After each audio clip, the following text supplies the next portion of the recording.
qofkii hooyadii nooshahayow hadal xun ha u quurin qofkii hooyadii nooshahayow hadal xun ha u quurin qofkii hooyadii nooshahayow hadal xun ha u quurin ha ku oran warayka ha ka toohuriya laabteeda qofkii hooyadii nooshahayow waa hantiyo maale war waahibo ilaahay watiyo hodonka deeqdiisa qofkii hooyadii nooshahayow hadal xun ha u quurin qofkii hooyadii nooshahayow hadal xun ha u quurin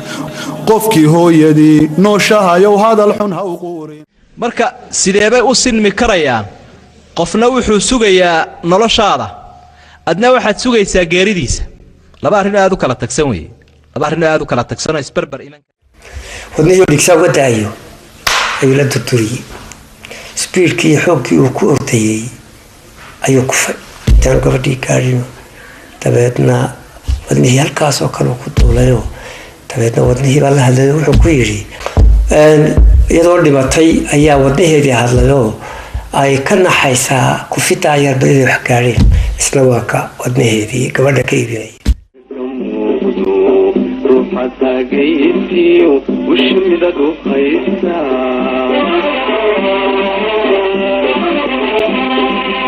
intu suulihi shabaab maaye intu suulihi shabaab maaye wiyatumu alkimanta joogaan adiga horseedee waxaa hubaal ah in hooyo ay kula soo martay jid dheer oo hawshiisa iyo dhibaatadiisaba lahaa ilaa maalintaad qaangaadhay waxaa weli ku mudan jacaylka hooyanimo waxay ka warwarqabtaa noloshaada mustaqbal ee dambe baarinimadu waa mid ilaahay ku waajibiyey bani aadamka xilliga ay hanaqaadaan korriinka ubadku waxay sababaan in hooyadu ay noqoto mid talax gabta oo xooggeeda iyo maskaxdeeduba ay ku dhammaadaan wakhtigii korriinka ubadka waana xilliga ugu mudan ee tabicii hooyanimo looga fadhiya ubadku inay gutaan isla markaasina ay ka shaqaystaan waalidkood ajar iyo xasanaad iyo samafal u horseeda in ilaahay agtiisa ay kaga helaan ajar iyo xasanaad dheeraada maalinta aad halista ugu jirto inaad si lama filaana u qaadato inkaar waalid waa maalinta ay waalidkaa u baahan yihiin daryeelkaaga iyo samafalkaaga waana inaad ka fiirsataa dhibta ay ugu yar tahay hadal qaldan oo ka soo baxa kaasi oo noqon kara mid waalidka ay ka naxaan kuuna horseeda inaad ku dhacdo hog madow oo horseed u noqda inaad qaadato hog iyo habaar curyaamiya noloshaada mustaqbal ee dambe qofka la dhalay iyo qofka wax dhalay iyaba naxariis badan qofka wax dhalay Soomaalidu way ka mahmaahayna waxay dhahaan nimaad dhashay kuma dhalin ama gabadhaad dhashay kumay dhalin macnaheedu waa maxay sidaad adigu ugu naxariisanayso isagu kuguma naxariisanayo haddaad samafal kasta samayso kolla naxariistiisa dabiiciga ee isagu ku qaba adigu taadu ma gaarsiisna waxa ka marxaati kacaya bay leeyeen culimada tarbiya waalidku markuu ku soo korinayo haddaad bukooto iyo haddii aad saxara ku sii dayso iyo haddaad kaadi ku sii dayso intaba uu kugu jecel waxaanu waliba jecel inaad sii noolaato adigoo sidaa u ah inaad sii noolaataa buu jecel adiguna waxa laga yaabaa marka uu kugu bukoodo ee uu gaboobo ama daciifo inuu sii noolaado iyo inuu dhinto iyo maad jecesha dad badan waxay yiraahdaan odaygii islaantii way ka dhowdaa waan ka ducaysanayaa ilaa inta uu rawaxayuun baan sugayaa way macnaheedu marka sideebay u sinmi karayaan qofna wuxuu sugayaa noloshaada adna waxaad sugaysaa geeridiisa laba arrin aad u kala tagsan weeye laba arrin aad u kala tagsan oo isbarbar iman karaynin quraanka kariimka ah meeluhu hoosta ka xariiqay ka mid tahay hooyo iyo dhibaatooyinka la soo martay ووصينا الإنسان بوالديه إحسانا محاكو حقا حملت أمه كرها ووضعته كرها وحمله وفصاله 30 شهرا لبدي والد وحانو أمرني إنو بني آدم كي وصف فله هو يا سكار الله قبطي مركا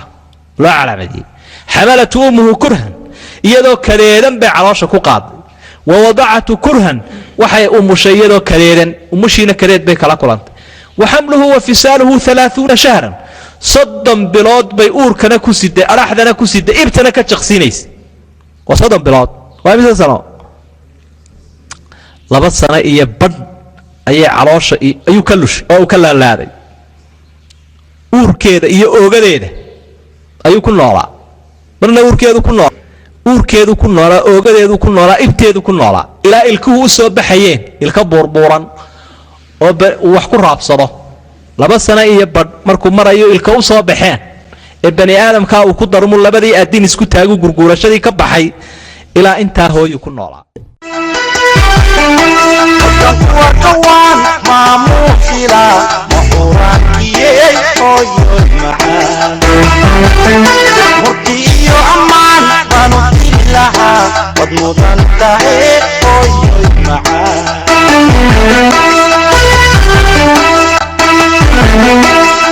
qoyskani waa qoys Soomaaliya oo ku nool dalka Soomaaliya maanta ka hor qoyskani waxa uu ahaa mid ka kooban 12 caruura iyo labadii waalid maanta waxa ubadkii ka nool wiilkan barakaysan ee aad arkaysaan waxaana geeriyooday 12 caruura oo kamida caruurtii ay dhaleen hooyada iyo aabahan idin muuqda waxaana geeriyoodeen intii u dhaxaysay 1984 ilaa 1991 xilligan waxay ku nool yihiin nolol adag waxaana labada waalid ay noqdeen kuwo laxaad beela hooyadu waa mid indhala oo lugala aabuhu waa mid u baahan in la gargaaro xilliga uu damco inuu kaco amaba uu dhaqaaqo waxa intaasi u sii dheer malaha ha yaraato amaba ha badnaatee wax dhaqaale ah oo noloshooda ay ku kafeeyaan dhammaanba mas-uuliyadaasi iyo baahiyahaasi waxa daboolay oo dusha u ritay wiilkan ka soo haray ubadkii ay dhaleen ilaahay ha ka jisaaysiiye waxaanu ku dadaalaa in uu keeno wixii ay cuni lahaayeen kadibna uu u kariyo kadibna uu siiyo oo uu afka ugu guro waxa kale oo intaa u dheer ilaalinta nadaafadda labada waalid waxaanu labadiisa gacmood ku qaadaa hooyadii marka uu u baahan yahay inuu geeyo meel ka baxsan guriga ama badaaradda guriga si ay layru hesho waxa uu akhriyaa quraan si qalbigeedu u qaboobo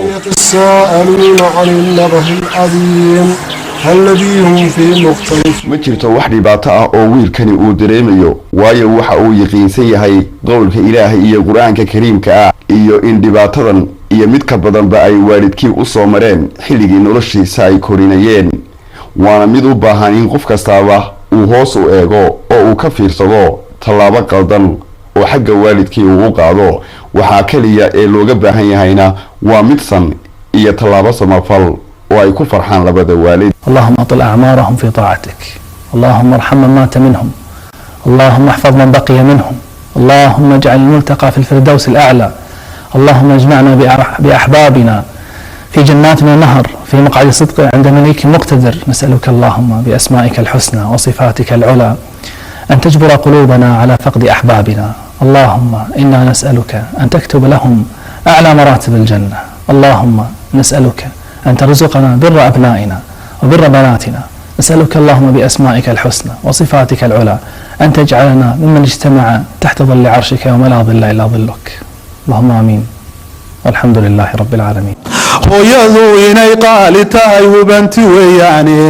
hooyadu inay qaali tahay hubanti weeyaane layskuma hayo waa midaan hadal ka taagnayne waa geed hadhweyn oo khalqigu ku hiranayaaye aabbahoo halgamayo naftiyo huraya maalkiisa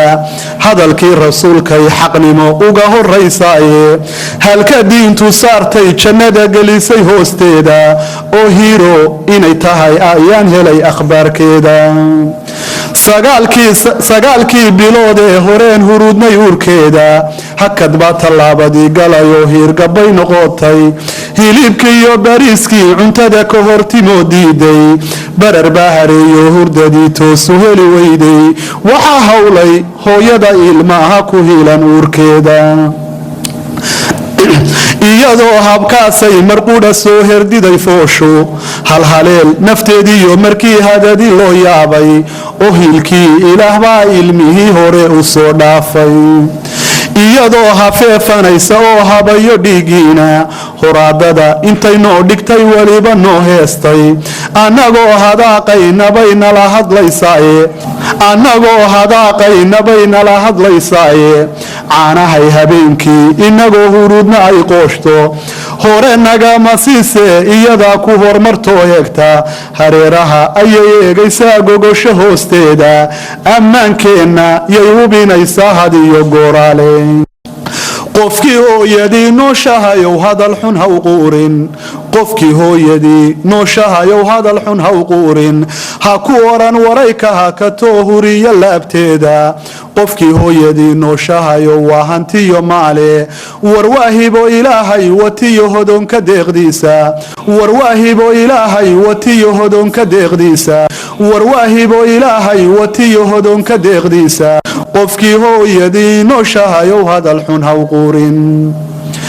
hadhka galay habeenkooda miiri hiirta waa beriga waxay ku hamidaa waa inaan horumar gaarnaaye homboy haddii ay dhashiyo hacow ka sii liita hoodiriyo halyay baan dhalay bay ku hanjabaysaaye habaar nooma quudhee ducayna huwinaysaaye qofkii hooyadii nooshahayow hadal xun ha u quurin ha ku oran warayka ha ka too huriyo laabteeda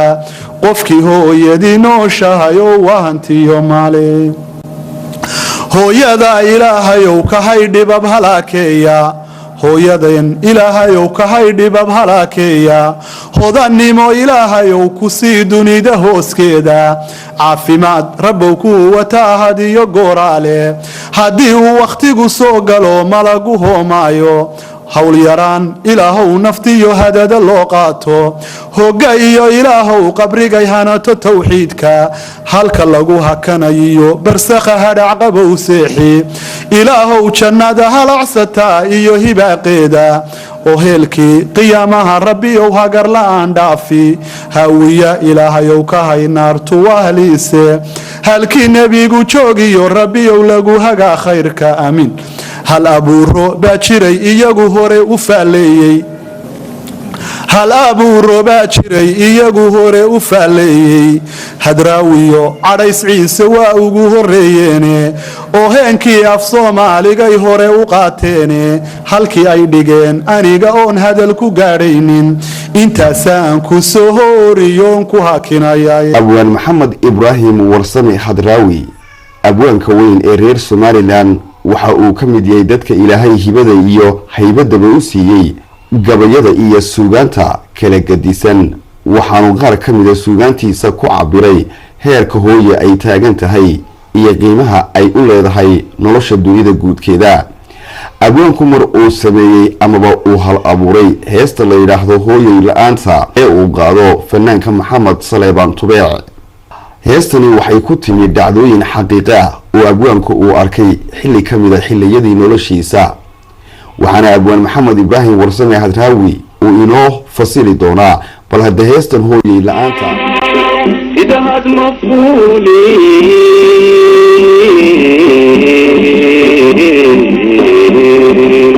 sidikawdka luulato awalgu magaadhin ubka laguma tuuri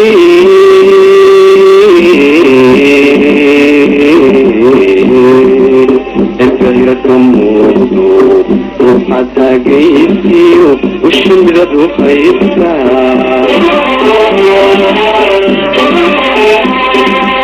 وقلب مطوري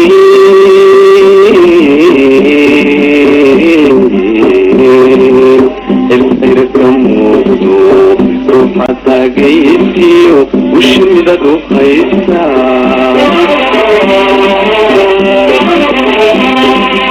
انتو سولي شباب معي انتو سولي شباب معي ويتومو الكمان تجوغان ادقور سيدي هذا هذا كلمة مالي مالها كلمة كيف دام أمشي طبعا وحي غير عليه على الصغنان ماشي الوعد اللي يفكتها geelkii horena uu sii socday ceelkii buu yimi geelna aniga waxaa xilka ama kaalinta waxay noqotay geela hore isu taago oo marba ay sii daayo maalintii oo dhan baa geeli hortaagnaa marba hor buu baxaysay dabadeedna goor duhura ayaa geelii ka soo carraabay ceelkii xeradii loogu talagalay buu soo galay gurigu waa ka durugsan yahay dabadeedku xeradii soo galay geeli waa la maalay degdeg markiiba waa la maalay si dadku waa daalan yahay raggii geela waraabinayay dabeedna geelaa la maalay dabeedna waa la gataatidac goor dambe ayay kaadiyo qabatay mara waxaan malaya shinjir baa ahaa shinjirka waktigaasi mid muddo kala oo haddii ay ka dhigo maaragta rabaanimada ayuu ahaa noloshii anigu soo gaaray dabeedna kaadida qabato waa toosay waxaasi soo kaado waxaan arkay hal oodii jeexday oo qaarkeedii hore dibadda jiro qaarkeedii dambena weli xerada gudaheeda ku jiro meeshii waxaa dhahay shilcaska oo ku hodhay leeyahayo waa xalinta libaaxa waxaa afartay jiho ka baxaya libaaxadiisa haddii ay ka dhigo maaragtay waad yaabi lahaydeen hashidaas haddaan hashaa imika islaaga soo celi libaaxi baa ku qaadanaya haddaan aamusto nimankan doosisada hal baa dhacdayna waxaa lagugu darabaa laba ulood iyo maxaad noogu sheegaysaa kaa soo celi inayar baa xilima saaray bahalkiigu ku gaajay ayaa iska sii saaxay meel halkiibu ka wada baxay kan bay noqota halkiibu ka wada baxay gooda baa raggii ninka meelkaadii qabatayo dabadan la tooso xeradiiba waxaa fadhida hal magaceeda layahdo qaadi oo geela xerada ku jira in badan oo kamida dhashay oo biyihii ay soo cabtay ruqa ah nooca ruqada la yihahdo ee aroortii marka geela dabeeriga la kiciyo waxaa harag iyo lafuun baa ka haray hashaasoo biyo la kici weyday ayaa xeradii geeli kaga tegay ninkii toosay xagooda si qaadi baa xeradii fadhida ka kaca buu yidhi waktigaa dadku meel ay u baxsadaan iyo qurbe iyo london iyo nairobi iyo jabuuti meelna ma jirin waxay niman xidhan oo aad ku khasban tahay inaad nolosha gudaheeda wax ka noqotid haddii kale meelaad u baxsataa ma jirto dabeedna nin waktigaa geeli si xerada ka waayay dee maama balahe raggii guriga ka kaco meeshaa laygu ilaaway oo raggii way yaacay qolyo xero mardaba haddana kaadiya qabatay mise subxaanaka yaa cadiim xeradiiba waa adig yaqaabi afarta berijiro meel allaale meelaad u dhaqaaqaa ma jirto haddaan isaar gurigii qabo geela iyo gurigana waa la kala fogeyn jirayo waxaa looga jirayaan haweenka iyo ragga hadalkoodu yaana ismaqal habeenkii ay sheekaysanayaan marka gurigu waa durugsan yahay waa dhexdana waxaan ka qabo dhexda libaax uga qaato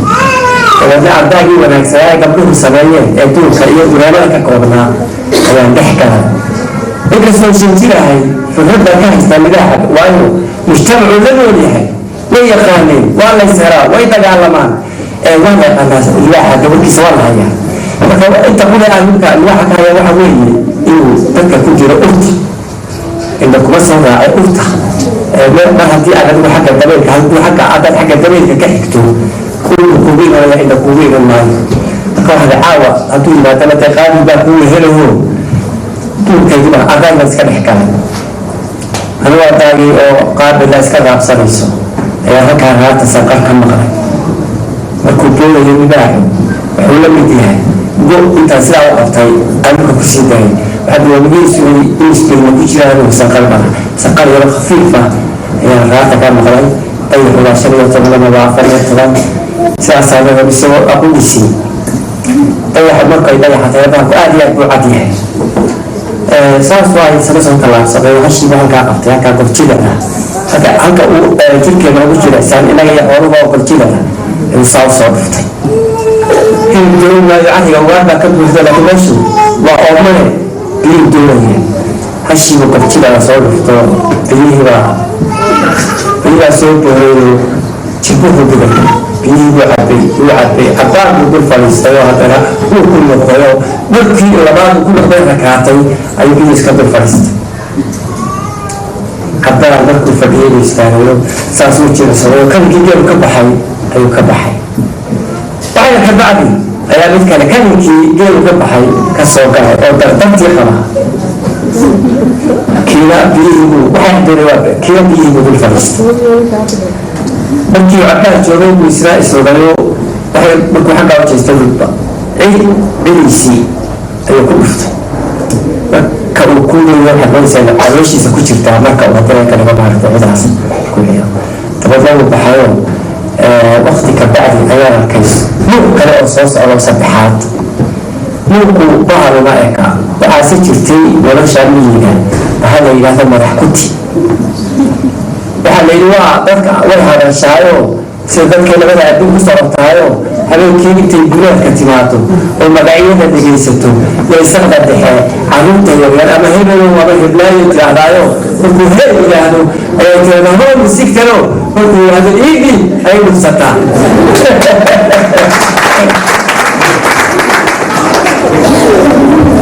markaasaan ilaa ilaahay baa waxaad kaga baxsanaysa qaabide haddaba dee madaxkunta tasoo socota waa madaxkunti dee laga baxsan kari maayo markaasaan talafka kusoo socdaba kabinkiiba kuu soo gaara dhartaynu qof yahay laakiin cabsidii haysada waxay beeninaysaa wuxuu qof yahay ilaa qofkii soo socday ardaagigiisu soo taagay xaggana qofkii eegay xaggan uu eegay labadii dhinacba markuu iga waayay qofkuba waa hooyaday ayaa waxaa hadal ka soo baxay markay labada dhinac eegtay iga weydey alla hoogi wiilaanta hikaad lama barteeno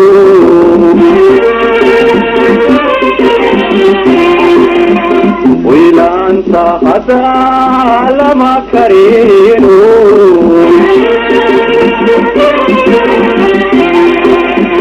ruuxaanad habiino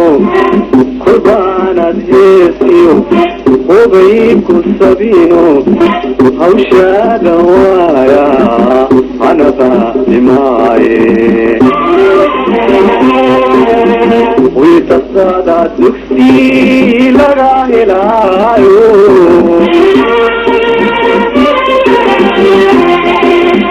wiidabtada hurda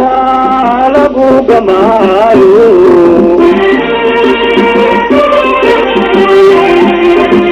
wiidushada nabaad lagu helaayo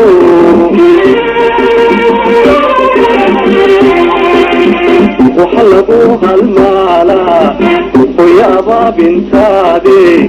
hay lagu badhaadhay ugu lagu qaboobay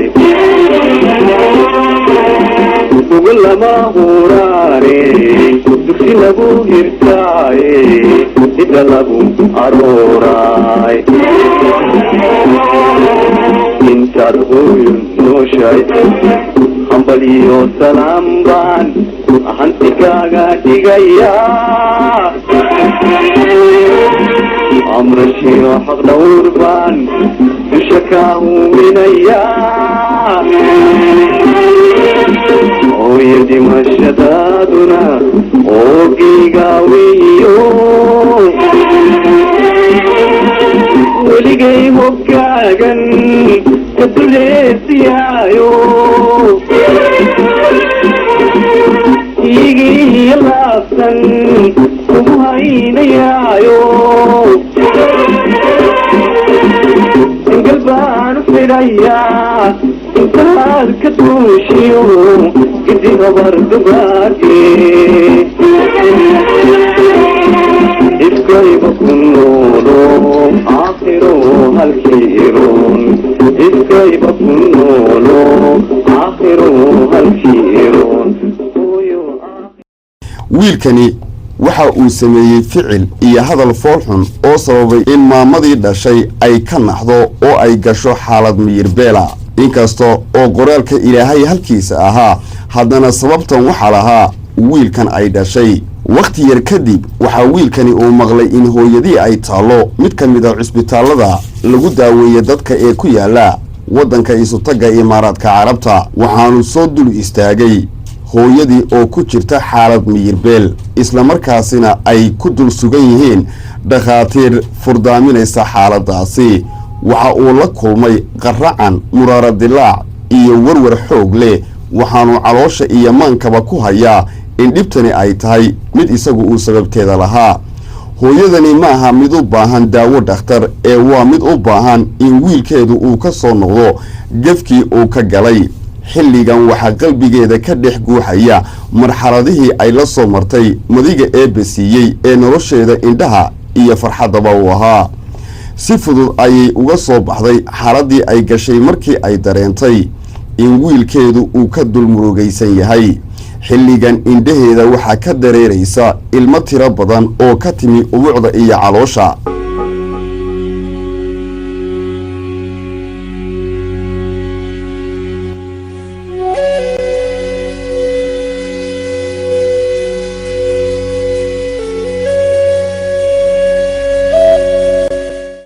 dhibta iyo naxdinta waalidku kuma timaado oo keliya dhibaatooyinka aad iyaga u geysato ee waxa kale oo keeni kara haddii aad tahay qof joogto ugu sugan meel naftiisa iyo noloshiisaba halis ku ah hooyada ilaahayow kahay dhibab halaakeeya hooyadan ilaahayow kahay dhibab halaakeeya hodannimo ilaahayow ku sii dunida hooskeeda caafimaad rabbow kuu wataa hadiyo gooraale haddii uu wakhtigu soo galo malagu hoomaayo hawl yaraan ilaahow naftiyo hadada loo qaato hogga iyo ilaahow qabrigay hanato tawxiidka halka lagu hakanayiyo barsakha hadhac qabow seexi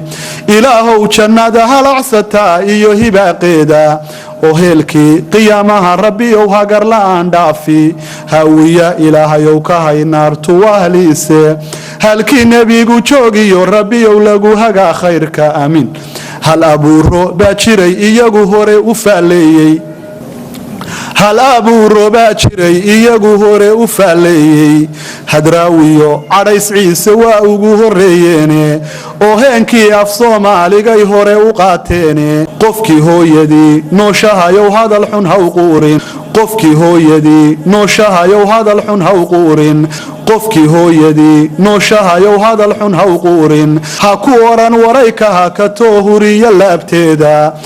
ha ku oran warayka hakatoo huriya laabteeda qofkii hooyadii nooshahayow waa hantiyo maale qofkii hooyadii nooshahayow waa hantiyo maale warwaahibo ilaahay watiyo hodonka deeqdiisa warwaahibo ilaahay watiyo hodonka deeqdiisa qofkii hooyadii nooshahayow hadal xun hawqu abwaan maxamed ibraahim warsame hadraawi wuxuu la kulmay hooyo soomaaliyeed oo goblan ka taagan 4 wiil oo ay dhashay oo dhammaantoodba nool kuna jira hawo iyo nolol kale oo ay ka mudnayd daryeelka hooyanimo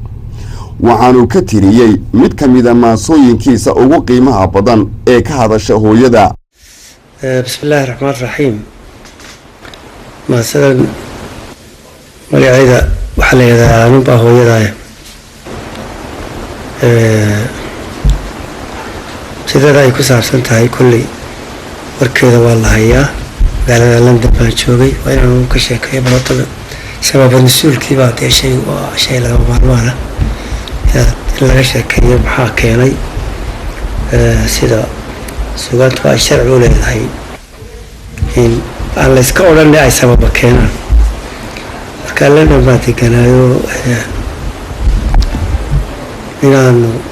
saaxiib nahay baa adigu habeenkii dambe wuxuu ii sheegay annagu iska qayli jirooba farsfadhina ayuu ii sheegay inay jirto islaam baa waddanka joogta magaalada london waxay dhashay 4 wiil bay dhashay 4taa wiil iyadaa ku tacabtay waxalaala wixii ay xoola haysay iyo waxalaala wixii ay xoog haysay inamadaasii gelisay mar haddii aanu aabe jirin iyadaa noqotay aabe iyo hooyo labadaba wadaadkii dhalay way kala tageenoo markaa wadkii iyadu ku soo haray marka caruurtii afatiinan mid walba magacbay bixiso magacyo ay u hanweyn tahay oo ay jeceshay inay sidaa noqdaan bay u bixisay mid waxay u bixisay guuleed mid waxay u bixisay liibaan mid waxay u bixisay mahad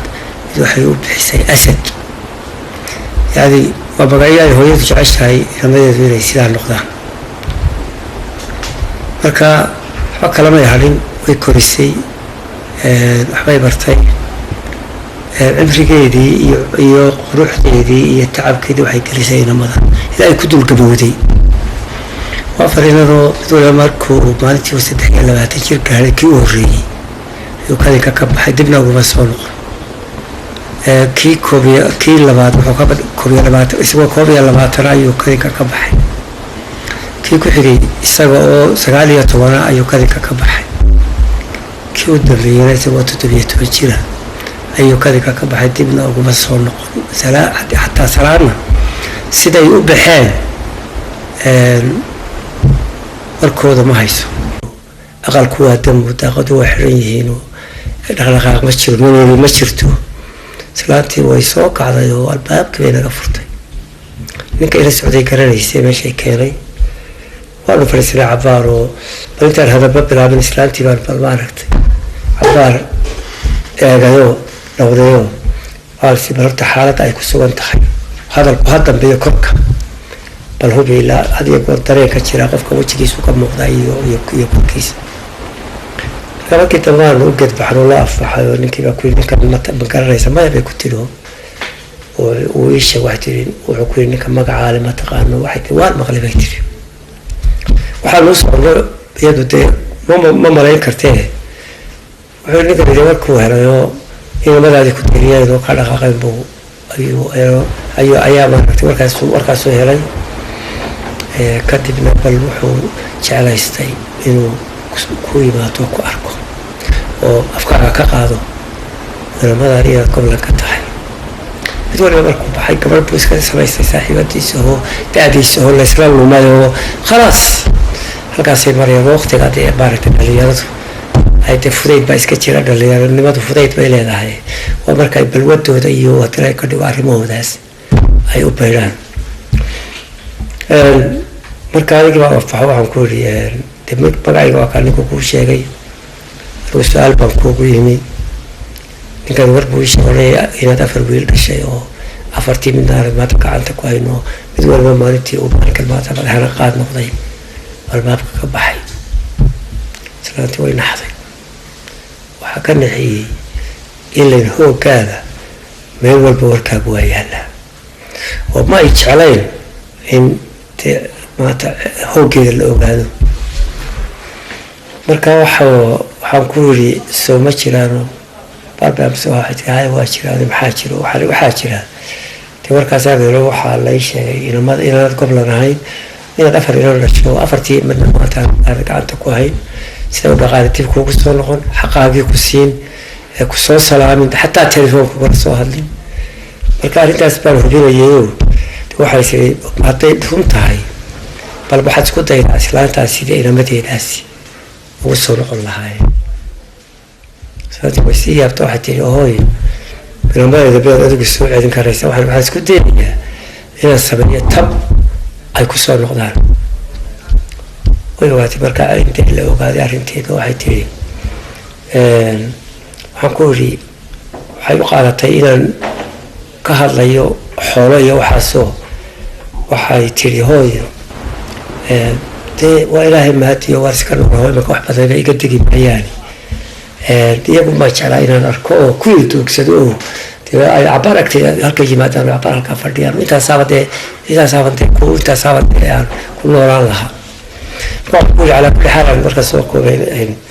way iska dhacday daradaas way dhacday laakiin waxaan isku dayay namadaada inay kuu soo noqdaan laakiin afeefba iyo islaanta markii aan anigu warramay ay ii fasaxaysay inaan gabayga tiri waxay tiri balhooy waxaad weliga ilaalisaa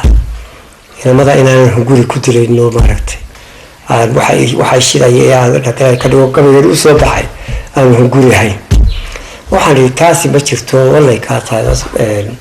halkaasaan kaga yimi maasadaasaan tiriyey maasadii way faafto dadka oo dhan bay gaadho dabeetana waadan keentay inay guriga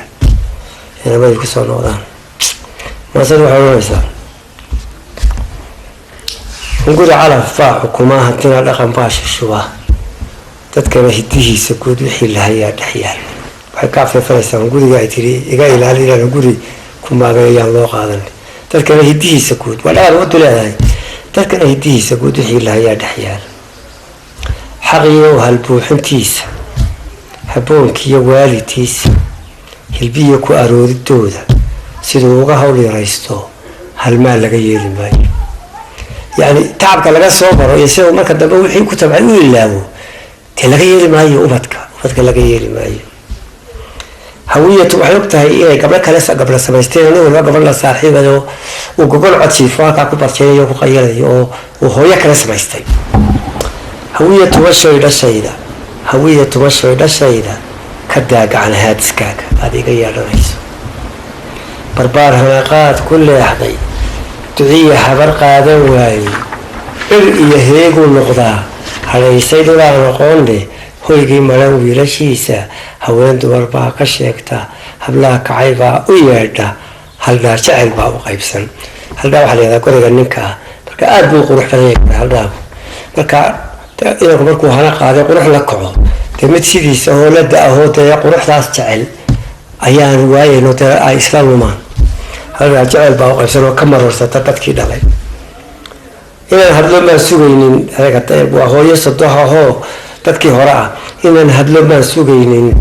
baxnaanana maan hor joogsan hubsiinana maan ilaawin hoggeeda iyo xaajadayda dareenka haroosigiisa hugiisa inaan ka qaado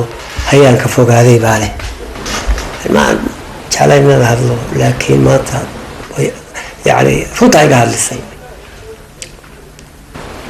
hoggeeda iyo xaajadayda dareenka haroosigiisa hugiisa inaan ka qaado ayaan ka fogaaday baa leh marka ila hiil ka waayay إلا هي الكواي نفتي ده حلال هالكيد على الكيد وحن هو واي شيء هانتي لولا تايد ريسو وقبل ولا صاحبه يقوش أو تفاي كاليزا هانتي لولا تايد ريسو هاي هانتي لولا تايد ريسو هو بان تاكتار تالا إذا كواب فرديا حدينا دو بادي ويه هذا بادي بقولي هاي هالشيء كوريساو عيلان قفات هلا بسارتي وحي حسوساتي مركا وحي كسو مري قفات هلا بسارتيسا دريال كهورسيتيسا تدالة هيسيسا هبين كسي حويدي كمال مري هيغان تالا مركو هقار كوبا نايو دلالكو هاليري وايو هورتالا وحاي مادا سيداد وقوهي لرايده هراد إيوا كالكيسي إلا بحيو لقيسو سيداي تلقى بهوستي waxay ka dhigtay iyadoo haraadayo aad haraad u liidata oo areeraha ilaala bahal hilaacay wacdaa ka hayo aan gaari karayno ka soo cabi karo hilmadii hilaac ka dhigtay iyo roob ay u baahan tahay oo u haraadan tahay laakiin aanay gaari karin imakay taxaysaa haddaba timatida lahay calooshu intay ku hoysay hiigu ku baxnaaninayay horaadka intaad shaqaysay dhabtaydu intay ku haysay intaad huwaray kaftayda hobayda intaan dusha kuugu heesay intaan hanad kuugu yeedhay hawraaraha kugu ammaanay intaan hubin kuu xambaaray dartaa u hoggaansanaaday hadhuubada aan ku siiyey habliil adigoo ku diiday intaan hamba kuu daboolay hamuuniya gaajo qaatay adoo haqabeel ku seexday intaan hurdo kuu ilaaway ilaashi hareerahaaga honka ay xusuusinaysa hayaydana meel shiishaale hidowga laftaa caloosan kalgacalka ay u qabto ka shaahinqanaysa goorba hanka ay waraysanaya talow hebelmeed ku foogan waxay ka aamusayda qalbigeeda oo namadaadii hebelmeed aniga hiilashaa isweynay higsiga nolosha adkaaday adduunya hibsigiisa hangool-iidaan ku daayay yani waxay u noqon lahayn hangoolkii ay muraadada maanta ku qabsan lahayd ayay ilamadu u ahaayeen laakiin iminka waxba qabsan karo hangoolkii ayaa ka maqan hangool-iidaan ku daayay waxaan ku hagaagi waayey dhankaad ku hagaagsanayde adoo ka hanweyn xaggayga qofkuuga hanweyn dhantiisa cidaad ku hadlaysiin mooye halyeynimadaada sheelan habowgiiyo dhiirintiisa ayaan halis kuu tusayne intaan kugu hawla daalay intaan kugu hooda sheegtay intaan kugu hooda sheegtay intaan heblo kuugu faanay hilaado fog bay lahayde inaan hafarkaaga qaato sidaad ku heshaa da-weyne adiga habigaaga mooye waa adigiiyo caqligaaga habaaska inaad cantoogto adoo hanadaan ka doortay xaggayga hibaan ku saaray anigu ku habaari maayo huqbaase ku raadinaysa subxaan hibaaq xalaan maada hayne hufnaanta dhibtii abuurtay dhibta quruxdaa cidda waxa ku yeelay dee tacabkaygii hufnaanta dhibtii abuurtay inaanay hadayn yaqiinso hawaala adduun rabbaa og dadkuna kale hooda weeye hadeer iyo tii hadeer hadhow iyo tii hadhow hoos iyo sare tii ku raacda anuunba hooyadaaya halkaa markay maraysay ayay tidhi haddana waa hooye habaaska inaad cadjoogto adoo hanadan ka doortay hadduu adinkii sidaa u galay habaaska inaad cadjoogto adoo hanadan ka doortay hadhow iyo tii hadhow hadeer iyo tii hadeer hadhow iyo tii hadeer iyo tii hadeer hadhow iyo tii hadhow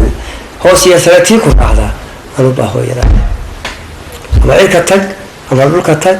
laakiin hooyada ku dhashay waa adiga marka uma socoto hooyadaas hooyo kastoo dayacan iyo hooyo kastoo ubadkeeda aanay xaqeedaysiin aabuhu macna ma laha hooyada waalidka runtii waa hooyada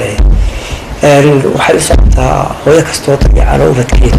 imaka waxay u dhacaysaa taasi waa sheekadaasi dhacday laakiin haddaba qaar kuwa sidaas ama sidaa ku dhowaa jire wixii arrintaa la xidhiidha sidaasay haddii ka dhigo maalinkan maanta maaragtay dee waddanka jooga dee inay xusuusiso hooyada maxay tahay qofkii hooyadii nooshahayow hadal xun ha u quurin qofkii hooyadii nooshahayow hadal xun ha u quurin ha ku oran warayka ha ka toohuriyo laabteeda qofkii hooyadii nooshahayow waa hantiyo maale warwaahibo ilaahay watiyo hodonka deeqdiisa qofkii hooyadii nooshahayow hadal xun ha u quurin hadhka galay habeenkoo damiiri hiirta waa beriga waxay ku hamidaa waa inaan horumar gaarnaaye homboy haddii ay dhashiyo hacow ka sii liita hoodiriyo halyay baan dhalay bay ku hanjabaysaaye habaar nooma quudhee ducayna huwinaysaaye qofkii hooyadii nooshahayow hadal xun ha u quurin ha ku oran warayka ha ka toohuriyo laabteeda qofkii hooyadii nooshahayow waa hantiyo maale hooyada ilaahayow kahay dhibab halaakeeya hooyadan ilaahayow kahay dhibab halaakeeya hodannimo ilaahayow ku sii dunida hooskeeda caafimaad rabbow kuu wataa hadiyo gooraale haddii uu wakhtigu soo galo malagu hoomaayo hawl yaraan ilaahow naftiyo hadada loo qaato hogga iyo ilaahow qabrigay hanato tawxiidka halka lagu hakanayiyo barsakha hadhac qabow seexi ilaahow jannada halacsataa iyo hibaaqeeda oo heelkii qiyaamaha rabbiyow hagar la'aan dhaafi hawiya ilaahayow ka hay naartu wahliise halkii nebigu joogiyo rabbiyow lagu hagaa khayrka amiin qofkii hooyadii nooshahayow waa hantiyo maale warwaahibo ilaahay watiyo hodonka deeqdiisa warwaahibo ilaahay watiyo hodonka deeqdiisa qofkii hooyadii nooshahayow hadal xun ha u quurin qofkii hooyadii nooshahayow hadal xun ha u quurin ha ku oran warayka ha ka toohuriyo laabteeda qofkii hooyadii nooshahayow waa hantiyo maale warwaahibo ilaahay watiyo hodonka deeqdiisa qofkii hooyadii nooshahayow waa hantiyo maale warwaahibo ilaahay watiyo hodonka deeqdiisa qofkii hooyadii nooshahayow hadal xun ha u quurin qofkii hooyadii nooshahayow hadal xun ha u quurin qofkii hooyadii nooshahayow hadal xun ha u sheekh mustafa xaaji ismaaciil haaruun oo ka mid a culimmada waaweyn ee reer somalilan waxa uu dalka gudihiisa iyo dibaddiisaba ku qabtay muxaadarooyin kala duwan oo ka hadlaya waalidka iyo samafalkiisa caruur badan iyo kuwa yarba waa la korin karaa laakiin waxaan kuu sheegayaa uun inay tahay wax lagu janno tago qofka muslimku waa janna wuxuu raadinaya ilmo saalixa inaad bashaa nebigu wuxuu leeyay salawaatu ullahi wasalaamu caleyh camalka qofka bini aadamka uu go-a marka uu dhintay dhammaantii ilaa iyaduu yidhi nebigu 3 shay sadaqa jaariya uu ka tegey cilmi dadku ay anfacsadaan uga tegey iyo waladun saalixun yadcu lahu idan waa aakhira uu xoogsi ilmaha fiican wuxuu kaloo yahay nebigu salawaatu ullahi wasalaamu caleyh wuxuu tilmaamayaa jannada isagoo uu waalidku ku jiro ayaa la yidhahdaa halkan jannadaad joogto ka kac meel ka sarraysa aad helaysaa wuxuu yidhahdaa ilaahayow saan ku helay halkan sare وحلا إلى هذا باستغفار ولدك ilmihii kaa dambeeyaa ilaahay dambi dhaaf kuu soo weydiiyey dabeetana jannadii meel ka sarraysa ilaahay ku geynaya ka bax waxaan uga jeedaa dhibta yare soo zaa'idaysa ha ka fekerin jannaad ku raadsanaysaa ilmo saalixa inaad soo koraysaa waa dunida qaabka aakhiro loo xoogsadaa buu ka mid yahay waxaynu noloshan raadinaynaana waxa weeyaan aakhiro inaynu meel fiican ka galno idan ilmo tiro badan oo khayr qaba haddaad dhasho wax wanaagsan oo tiro badan baad soo kordhinaysaa ee yaan caqliga yurub inaga badanin سؤال بسيط للسويديني إن قف بنا آدم الله ناله ولا كبعيه ولا برباريه ولا غشقيه مجتمع على صدره يا إن قال للسمايا ما كمبيوتر للسمايا ما الضيورات للسمايا ما قيمة بدن يعني التكنولوجيا اللي شيءنا واحد هو هنا من السمايا صاين تماها هو هنا التكنولوجيا هو السمايا وقرا ديري هنا الانجنيرات كصادق تصومها هم بروفيسورات كصادق هاي طبعا قاعد يسمين ضيورات بيسمين ترين بي سمين انت نكو سمين هي سمين فعلا واي سمين كرتا لكن مركز سمين سمحين ولا شيء كسو كردسي إني المكسو كردسان نلاشا المهداكسن وعقل قبه وحنان كي هو يهلي ووالد سو كوريي وكبعي وبرباري ودريما دي قفك بني آدم كيو باهنا يوردن سو هلي وبلشادة كمدا إني كانتو ييني قاري كانتا يما قيمة بدن bulshada kee u fiican waxaa la rabaa feminist group iyo kooxaha la noocee ka biyacabay in lagaaga dhigo haweeneyda ilma dhashay ee soo korisay ee kobcisay soo saartay inay caatilatay lagu yidhaahdo haweenka aan shaqayna guri joogta ah dabeetana wuxuu ku leeyahay nisful mujtamac baa shaqo qaban baa lagu leeyahay goormaynu horumarayna haye maxaa lagu horumaraya mujtamacii badh baa shaqayn bay ku leeyihin الجبل لما بدخل تاجندي وحكى ده النواش وين مدبختي وهي على الربع الصورة بيقولي ده تاي اللي صوره وايل مثلا دراسة يسميان أدلمان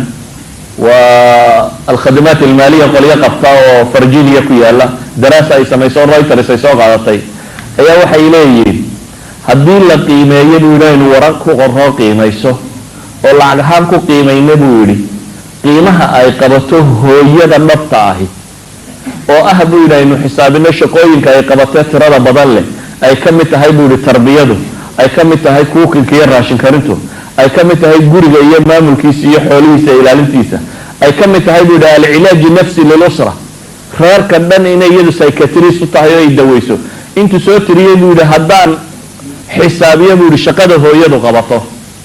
wuu tirinaya wuxuu leeyahay waa shaqo ka kooban buu 17 wadiifo oo kala jaabay guriga ka qabataa hooyada guriga joogta ee hooyada rasmiga ah buu leeyahay marka lagu xisaabiyo buu leeyahay aqoonta maanta bini aadamku uu ku shaqaysto waa jariidada economics qoraysa aqoonta bini aadamka marka lagu xisaabiyo buu 17 shaqay hooyadaasi qabata guriga joogta اللهم اطل اعمارهم في طاعتك اللهم ارحم من مات منهم اللهم احفظ من بقي منهم اللهم اجعل الملتقى في الفردوس الاعلى اللهم اجمعنا باحبابنا في جنات من نهر في مقعد صدق عند مليك مقتدر نسألك اللهم بأسمائك الحسنى وصفاتك العلى وأبنائنا وبر بناتنا نسألك اللهم بأسمائك الحسنى وصفاتك العلى أن تجعلنا ممن اجتمع تحت ظل عرشك يوم لا ظل إلا ظلك اللهم آمين والحمد لله رب العالمين اغفر لهم وارحمهم وعافهم واعف عنهم وأكرم نزلهم ووسع مدخلهم وأبدلهم خيرا من دارهم وأهلا خيرا من أهلهم ونقهم من الذنوب والخطايا كما ينقى الثوب الأبيض من الدنس اللهم اغسلهم بالثلج والماء والبرد اللهم باعد بيننا وبين الحرام كما باعدت بين المشرق والمغرب اللهم اكفنا بحلالك عن حرامك وبفضلك عن من سواك اللهم أصلح أنفسنا وأصلح والدينا وأصلح أزواجنا وأصلح أولادنا وأصلح علماءنا وأصلح أمراءنا وأصلح شيوخنا وأصلح شبابنا وأصلح رجالنا وأصلح نساءنا وأصلح أعمالنا وقلوبنا يا رب العالمين. اللهم ارزقنا القبول والإخلاص اللهم ارزقنا القبول والإخلاص اللهم ارزقنا القبول والإخلاص. اللهم طهر قلوبنا من النفاق وأعمالنا من الرياء وألسنتنا من الكذب وأعيننا من الخيانة إنك تعلم خائنة الأعين وما تخفي الصدور. اللهم وفقنا لاتباع الهدى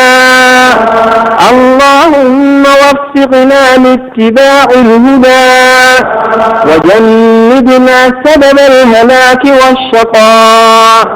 وجنبنا سبب الهلاك والشقاء